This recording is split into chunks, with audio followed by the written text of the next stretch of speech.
Este mensaje acerca de la resurrección de Cristo, te lo voy a decir, es un mensaje muy importante. Yo viví una religión de mucha, así no, como vehemencia, como que te da el tamafate. Eso fue transmitido por mis padres, que así se debía de vivir. No, era un tiempo en verdad te transmitían que era de sufrimiento. Y yo ahora, haciendo mi enseñanza, decía, bueno, a los 11, 12, 13 años, ¿qué puedes entender realmente, no? De lo que fue la Pascua, que fue la resurrección de Jesús, que realmente yo no recuerdo jamás que me hayan enseñado que la Pascua tenía un inicio allá en Egipto, cuando el pueblo fue liberado, ¿sí? Entonces, es por eso que sé que los adolescentes vienen de una semana de estar desayunando, comiendo y cenando juntos, ¿verdad? Entonces, hoy podían quedarse aquí y escuchar esta enseñanza. Así que, jóvenes, los invito a que tomen sus lugares y que le demos una vista a lo que Dios tiene que decirnos esta mañana. De hecho, nosotros como pastores creemos que es bueno que ellos de al menos un domingo al mes se queden a la enseñanza para que conozcan lo que la iglesia completita está aprendiendo. Pero bueno, eso no me toca a mí decidirlo, ¿sí? Entonces, Padre, te doy gracias por esta enseñanza, por esta oportunidad que tú nos das, Señor, de poder estar aquí, Padre, para ver, Señor, para oír, para comprender y para analizar, Señor, recibir lo que la porción de tu Espíritu Santo tiene para nosotros en esta mañana. Bien, le puse a esta enseñanza el señorío de Cristo, porque creo que ese es el énfasis de esta semana que estamos viviendo. Yo en muchísimos años de vida cristiana, llevo yo 46 años de vida cristiana, he oído muchos mensajes en este domingo de resurrección y pues desde luego va desde todo lo que fue el Vía Crucis, lo que él vivió, la traición de Judas, el derramamiento de su sangre, lo que representa en cada uno de los puntos donde él derramó su sangre, en las manos, en los pies, en la cabeza cuando le pusieron esa corona. Sin embargo, es correcto aprender todo esto, pero yo dije, Señor, yo quiero enseñar lo que ahora representa para mí. Yo una vez les decía, cuando Juan el apóstol conoció de Jesús, él era joven. Yo creo que fue el apóstol que más vivió porque era el más joven. Después, él empezó a caminar con Jesús y hubo un momento que él iba creciendo tanto en su relación con Jesús que tuvo la oportunidad de poderse recostar en su hombro y los demás le dijeron, tú eres el preferido, pregúntale quién es el traidor. ¿Sí? Y Juan estuvo también ahí en el monte de la transfiguración, donde él lo vio totalmente glorificado. Y después lo vio en la isla de Patmos cuando estaba en esa revelación que se le da acerca de los últimos tiempos. La revelación de cuando él comenzó a cuando él terminó no podía ser la misma. Ahora lo veía como un Dios, como un rey totalmente glorificado, que ya no tenía nada que ver con los sufrimientos pasados. Y yo creo que nosotros es como lo tenemos que ver ahora. Sí, entonces todavía esta mañana me puse a ver en las redes solamente como información de todo lo que la tradición puede estar haciendo en estos días. Y si lo ves, en verdad todo tiene que ver con silencio, con lamentación, con tapar crucifijos y después los destapan. Estaba viendo ahí un artículo o escuchando en donde tienen una pirámide así larga, con muchas velas que van de subidita, y ese evento es para el viernes en la noche, cuando hubo las tinieblas. Entonces no me acuerdo cómo dice, pero es algo de las tinieblas. Y van cantando cancioncitas, y conforme se canta esa cancioncita, van apagando y apagando las velas, hasta que llega un punto donde se oye la gente que está ahí tiene que hacer ruido, así tocar las bancas, porque ese fue el momento del terremoto. Imagínate, del terremoto que se vivió cuando Jesús murió. Y dice que la velita de más arriba, entonces la agarran y luego la esconden, porque ya hay tinieblas en toda la tierra. Entonces yo decía, Señor, no lo puedo creer, ¿no? Por eso dice la palabra que el velo se rasgó. Pero el velo es tanto el velo del templo como Dios cortando ese velo que nos separaba del entendimiento real de lo que es la muerte, la crucifixión, la sepultura, pero resucitado Jesús, ¿sí? Bueno, entonces, con esto como preámbulo, todo esto que estamos viviendo ahorita comenzó cuando Dios dijo estas palabras: el día que de él comieras, ciertamente morirás. Ahí empezó el plan de Dios para redimir a la humanidad. Con ese evento en donde Adán cometió la traición, la equivocación, el pecado. Pecado significa fallar en el blanco. Él se equivocó, él quiso irse por su camino. Ese día, dice el libro de Romanos en capítulo 5, verso 12, dice: por tanto, como el pecado entró en el mundo por un hombre, entonces por el pecado de la muerte, así la muerte pasó a todos los hombres. Con ese acto de desobediencia de Adán, inició lo que Dios nunca había semblanteado. Cuando él decía, y vio Dios que era bueno, y vio Dios que era bueno, nunca vimos leyes ahí, para nada. Pero con este acto se echó a andar la ley del pecado y de la muerte. Pero esa ley no viene de Dios, esa ley viene del enemigo, esa ley viene de Satanás. Entonces, cuando Adán comete el error de desobedecer a Dios, de ponerse en contra de Dios, ¿sí? Se activa la ley de la muerte y la ley del pecado. Eso es lo que dice Romanos 5:2. Creo que uno de los libros quizá más difíciles o más retadores de enseñar es el libro de Romanos, pero ese es uno de los libros más importantes. Tanto Romanos como Hebreos hablan totalmente de la justicia y del sacerdocio único de Jesús sobre toda la humanidad. Vamos entonces ahí al libro de Romanos capítulo 5, en el versículo 18, y dice así, es 18 al 21. Dice, así que como la transgresión de uno, de Adán, vino la condenación a todos los hombres, de la misma manera por la justicia de uno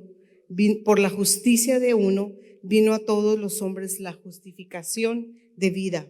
Porque así como por la desobediencia de un hombre los muchos fueron constituidos pecadores, así también por la obediencia de uno los muchos serán constituidos justos.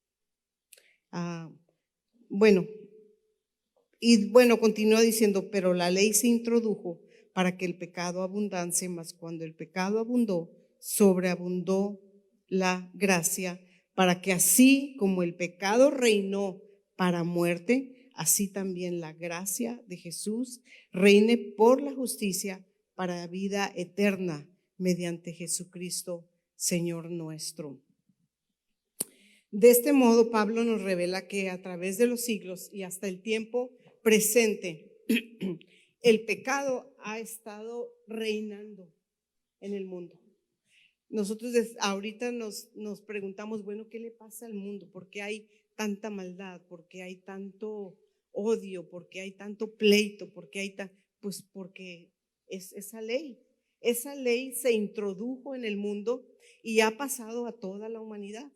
No había otra forma de poder romper con esa ley, de poder derrotarla, hasta que uno perfecto, como dijo Jimmy hace rato, uno que es justo y verdadero en todo, viniera a romper y a ganar esa batalla, ¿sí? A fin de redimir y reconciliarnos con Dios, era totalmente obligatorio. Lo que Adán hizo al entregarle todo el poder y toda la autoridad a Satanás fue legal. Era un acto legal. Por eso es que él puede presumir, y cuando le dice a Jesús, todos los reinos de la tierra serán tuyos si tú nada más me adoras, porque a mí me fueron entregados, ¿sí? Él podía estar balbuceando estas palabras, ¿sí? Entonces, era necesario y legal que Cristo sufriera el castigo de todo ese pecado que toda la humanidad estaba cargando encima, ¿sí? Así como es vital que una vez que nosotros hemos recibido a Jesús como nuestro Señor, como nuestro amo, Dios tenga que intervenir para cambiarnos a todos.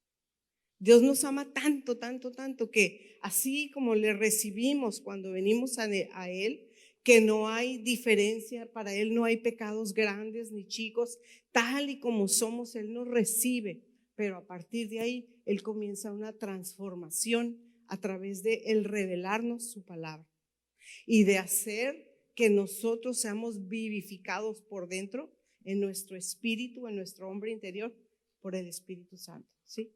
Entonces, por eso es que dice la Escritura, el que está en Cristo es una nueva criatura, ¿sí? Ahora, fíjense qué tan importante y necesario fue la llegada del Espíritu Santo a los discípulos de Jesús.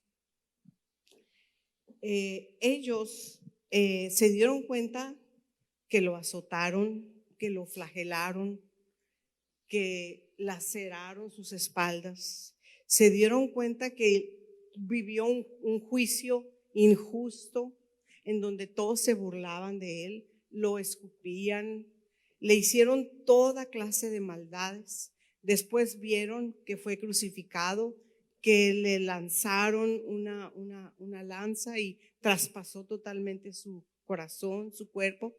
Lo vieron cuando lo bajaron, fue embalsamado por ellos mismos, lo prepararon para la sepultura, lo introdujeron dentro de lo que podríamos decir para nosotros un sepulcro, era una como cueva, pusieron la piedra y ahí quedó. Todo eso los discípulos, ya fuera de lejos o de cerca, a escondidas, para que no los atraparan de como fuera, pero todo eso fue lo que vieron sus ojos físicos. Pero el Espíritu de Cristo nunca murió. El cuerpo quedó ahí, no se descompuso.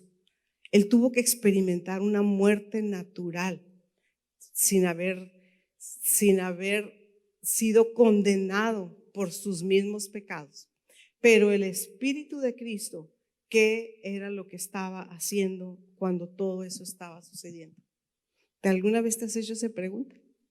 Bueno, pues ellos lo vieron con los ojos físicos, con los ojos de los sentidos, y por eso es que ellos se lamentaron, se decepcionaron, pensaron que todo había terminado, volvieron a sus antiguos trabajos, volvieron a dedicarse a lo que antes se dedicaban. ¿Por qué? Porque ellos supusieron que todo había terminado. No entendían el proceso necesario que Jesús estaba realizando por la humanidad a través de la muerte en esa cruz.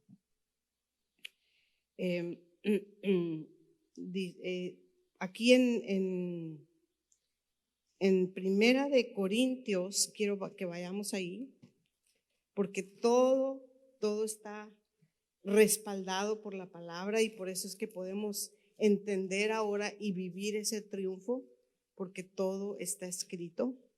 Primera de Corintios, yo ando en acá, ya, 2, en los versículos del 9 al 12. ¿Sí? Pablo, que fue quien más revelación tuvo de esos misterios que estaban ocultos para el hombre de ese tiempo, fue el que escribió: antes bien, como está escrito, cosas que ojo no vio, ni oído oyó, ni han subido en corazón de hombre, son las que Dios ha preparado para los que le aman. Pero Dios nos las reveló a nosotros por el Espíritu, porque el Espíritu todo lo escudriña, aún lo profundo de Dios.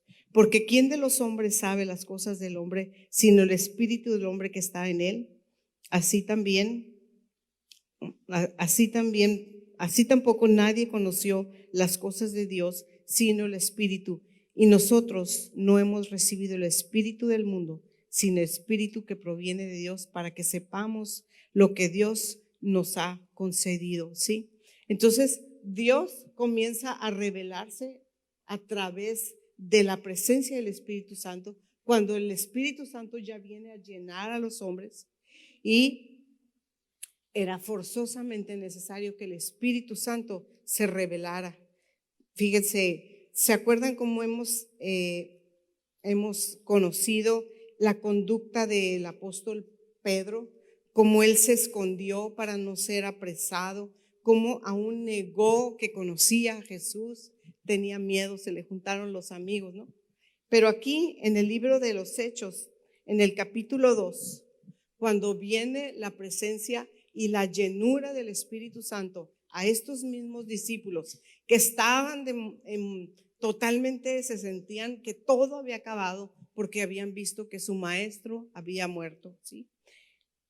Viene el momento en donde el Espíritu Santo trae ese derramamiento, vienen lenguas de fuego, y dice aquí en el versículo 22 del capítulo 2 de Hechos, dice: Pedro se levanta, Pedro el collón, se levanta y dice: varones israelitas, oigan estas palabras. Jesús Nazareno, varón aprobado por Dios entre ustedes, con las maravillas, prodigios y señales que Dios hizo entre vosotros por medio de él, como vosotros mismos sabes, a este, entregado por el determinado consejo y anticipado conocimiento de Dios, prendieron, mataron por manos de inicuos, crucificándole, al cual Dios levantó por cuanto era imposible que fuese retenido por la muerte. Y habla del profeta David, que algún momento dijo: veía al Señor siempre delante de mí, porque está a mi diestra, no seré conmovido. Pero, versículo 30, pero siendo profeta David, y sabiendo que con juramento Dios le había jurado que de su descendencia, en cuanto a la carne, levantaría a Cristo para que se sentara en su trono, viéndolo antes, habló de la resurrección de Cristo, que su alma no fue dejada en el Hades, ni su carne vio corrupción, como lo que tú explicabas ahorita. Sepa pues, en el versículo 36, sepa pues ciertísimamente toda la casa de Israel, que a este Jesús, a quien ustedes crucificaron, Dios le ha hecho Señor y Cristo. El tema, yo le puse el señorío de Cristo. Para los discípulos era el maestro, maestro aquí, maestro por allá. Le preguntaban rabí y rabí y rabí, pero aún a los ojos de ellos no les había sido revelado el señorío. El señorío, para nosotros la palabra Señor quizá no tiene tanto peso, pero realmente Señor significa mi amo, ¿sí? Significa mi Señor, a quien le debes todo, ¿sí? Entonces, aquí por primera vez Pedro comprende que todo lo que Jesús había hecho era porque él había cumplido todo lo que él había dicho, ¿sí? Entonces, por primera vez comienzan ellos a verlo como su Señor, ¿sí? En 2 Corintios, ahora sí vienen muchas citas, pero es un tema que es necesario respaldarlo con la misma palabra. 2 Corintios, capítulo 4, dice así: pero si nuestro evangelio desde el versículo 3 está aún encubierto, aún estamos con velos, aún estamos con tradiciones, aún estamos con ¿cómo dijiste ahorita esa palabra?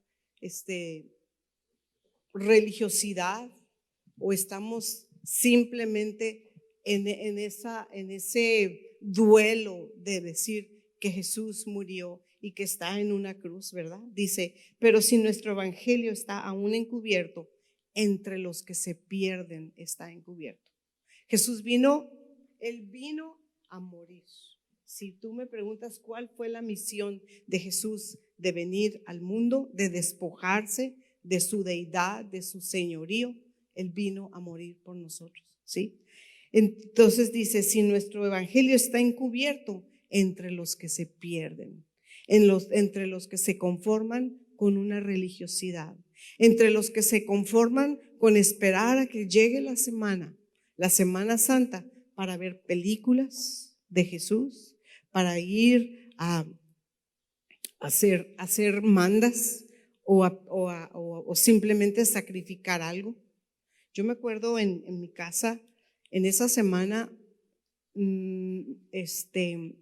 no podía ver música, no podía ver televisión, no podía ver radio, porque teníamos que hacer un silencio. Yo no sé cómo le hacía mi mamá para meternos en tan estricta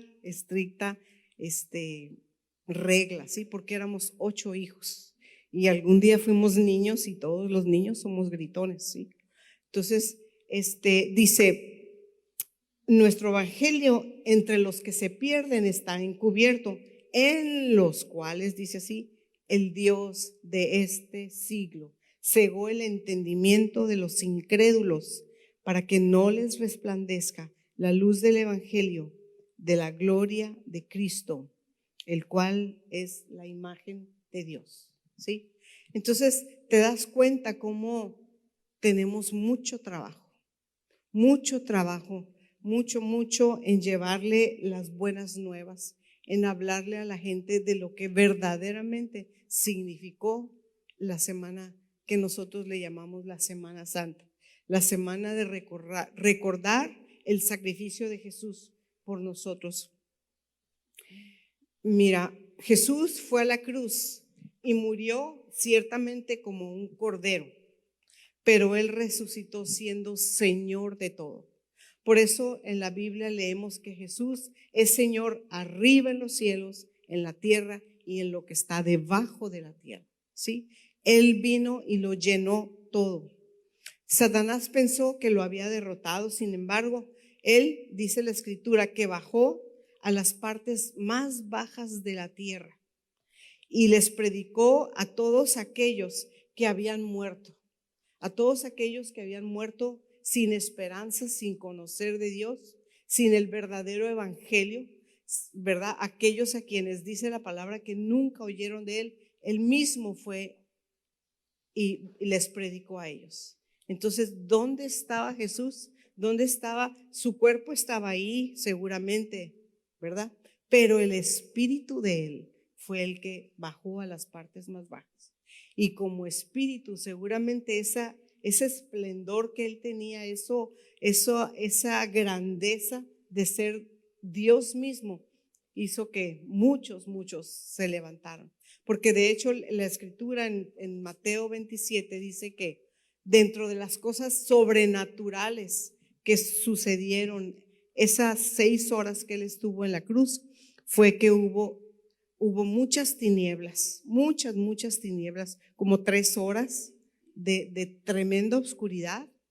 Dice que los sepulcros se abrieron y muchos volvieron a salir de los sepulcros. Yo no me imagino ese acto. También dice que el velo se rasgó, pero el velo era grandísimo, ¿sí? No se rasgó de arriba para abajo, de arriba para abajo. No fue una persona con la fuerza de Sansón que rompiera el velo, sino fue de arriba para abajo. Otra cosa que sucedió fue un terremoto. Y con ese terremoto dice que muchas rocas se rompieron, ¿sí? Entonces, todos esos hechos se vivieron durante esas horas en donde Jesús estuvo de viernes a domingo considerado como muerto, pero él no estaba muerto. Él estaba realmente haciendo la obra completa. El libro de Efesios dice que, quiero ir a Primera de Pedro 3:18, porque, como no le puse papelitos. Primero de Pedro 3:18, aquí está. Dice así: porque también Cristo padeció una sola vez por los pecados, el justo por los injustos, para llevarnos a Dios, siendo a la verdad muerto en la carne, pero vivificado en espíritu. ¿Sí? Entonces, nosotros mismos que fuimos hechos a imagen de Dios, conforme a su semejanza, no vamos a morir. El hombre no muere. El hombre regresa con Dios. Tanto así que las últimas palabras de Jesús fueron: Padre, recibe mi espíritu. ¿Sí? Y le dijo: pues lo recibo, pero te me vas. Todavía hay trabajo que hacer allá. ¿Sí? Entonces, y en el versículo 19 dice: en el cual también fue y predicó a los espíritus encarcelados, los que en otro tiempo desobedecieron, cuando una vez esperaba la paciencia de Dios en los días de Noé, mientras se preparaba el arca, en la cual pocas personas fueron salvas. ¿Sí? Entonces, aquí está la cita que corrobora que Jesús se separó su cuerpo de su espíritu, pero él nunca murió, ¿sí? Y la escritura nos dice que lo que él hizo, lo que él consumó, porque él dijo: consumado es. Está mal dicho qué fue lo que sucedió, más bien deberíamos de decir qué fue lo que él consumó, qué fue lo que él logró, ¿sí? Sucedieron esas cosas sobrenaturales. Y en el libro de Efesios 1:21 dice que sobre todo principado y poder y señorío y sobre todo nombre que se nombra no solo en este siglo, sino en el venidero, que ese poder que estaba en Jesús, que lo resucitó de los muertos, ese poder él lo recuperó para dárselo a la iglesia, a ti y a mí. El día en que tú mueras, hay un poder de resurrección que está dentro de ti. Entonces, nosotros no tenemos que tener temor a la muerte. Tenemos que tener temor a decirnos creyentes y vivir en pecados ocultos, o pensar que a Dios lo podemos burlar, ¿sí? Pero la muerte no es algo que va a formar parte de nuestra vida eterna, porque Jesús ya pagó por esa muerte.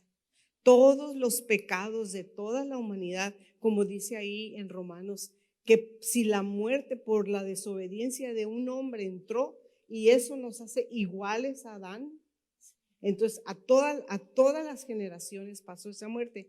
Esa fue la victoria que tuvo Jesús. Él pagó por todos los pecados, y no significa, si tú dices, bueno, ya pagó por los futuros, vénganos tu reino. No, no es así. Sí, ese es un abuso de la gracia.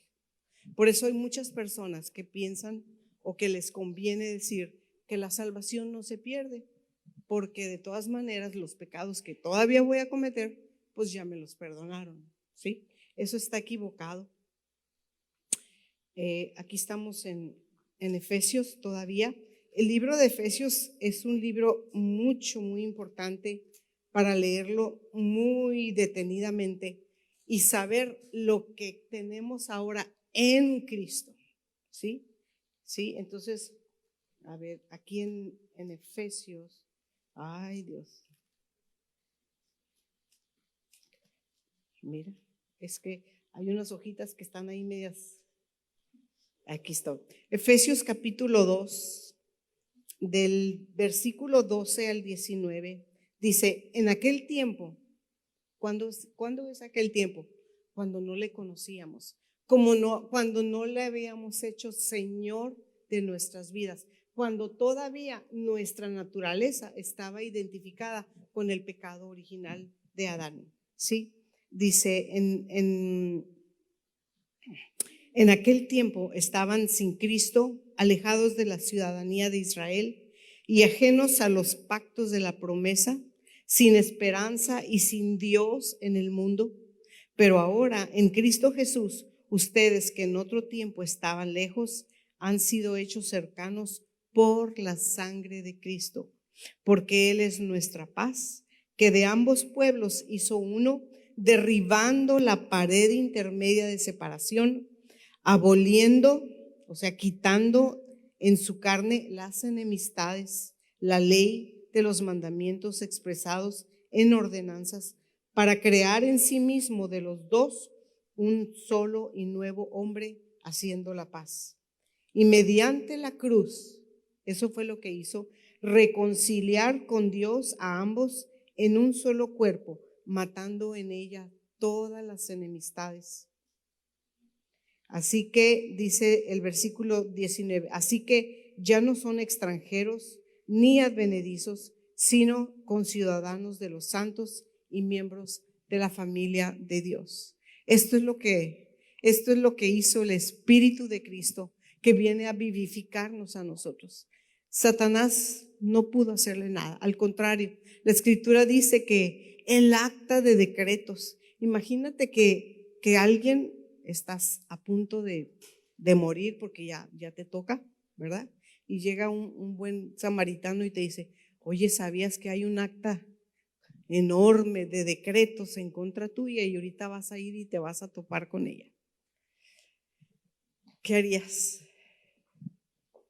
Bueno, esa acta de decretos que efectivamente la llevaban al orden del día de todos nuestros delitos, de nuestros enojos, pecados, injurias, todo eso, esa acta, todo lo malo que tú hayas creído que hiciste o que hiciste, dice que Dios la exhibió públicamente y fue triunfador de esa acta de decretos en nuestra contra, ¿sí? Entonces, nosotros ya no tenemos ninguna razón por la cual estar viviendo en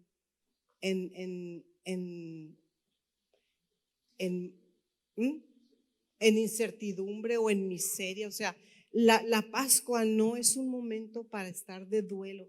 La Pascua es el momento de nuestro triunfo, ¿sí? Es el momento en donde fuimos rescatados de esa vana manera de vivir, en donde dice la Escritura que nosotros por naturaleza, o sea, es algo natural, nadie te lo enseñó, venía en nuestro ADN esa naturaleza de pecado. Y esa naturaleza decía, son hijos de ira, lo mismo que todos. ¿Quién vino y rompió con esa naturaleza? Jesús. Jesús la rompió. Eso fue lo que hizo en la cruz, ¿sí? El creador de todo ese sacrificio único, y por ello es que ahora a nosotros nos considera reyes y sacerdotes para Dios, ¿sí? Hace rato tú leíste la cita de Romanos, en donde dice que Romanos 9, ¿verdad?